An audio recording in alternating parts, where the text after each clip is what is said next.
Friends చూడండి, మా అమ్మ అయితే గోంగూర పచ్చడి చేసింది.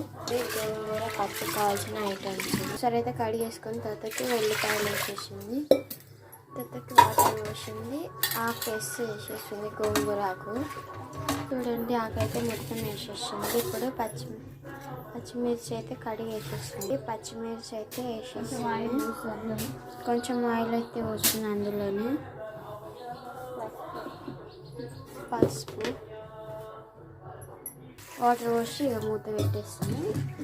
ఒక 3 విజిల్స్ వచ్చాక తీసేది. చూడండి పొయ్యి మీద అయితే పెట్టేసాను.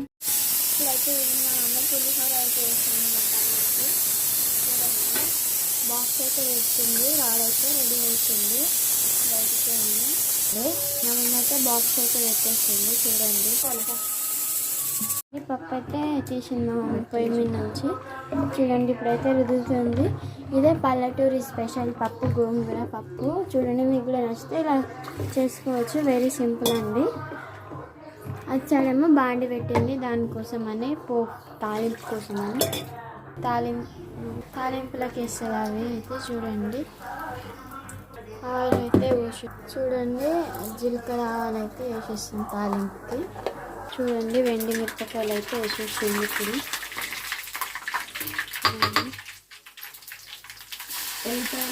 ఎల్లిపాయలు వేసేసింది. దానికి ఎల్లిపాయలు జీలకర్ర మంచి కూడా వేసేసింది. చూడండి కరివేపాకు కూడా వేసేసింది. అల్లం వెల్లిపాయ కూడా అయితే వేసేస్తుంది ఫ్రెండ్స్. చూడండి పసుపు కూడా వేసేస్తుంది.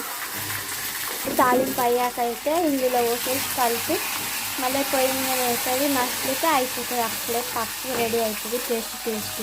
చూడండి తాలింపు అయితే రెడీ అయింది. ఇప్పుడు వేసేస్తుంది. అందులో చెప్పాను కదా ఇంతకుముందు, అందులో వేసేసి పొయ్యి మీద పెట్టుకోవాలని. చూడండి గోంగూర పచ్చడి రెడీ అయింది. మా ఛానల్ వస్తే లైక్ చేయండి, షేర్ చేయండి, సబ్స్క్రైబ్ చేసుకోండి ప్లీజ్.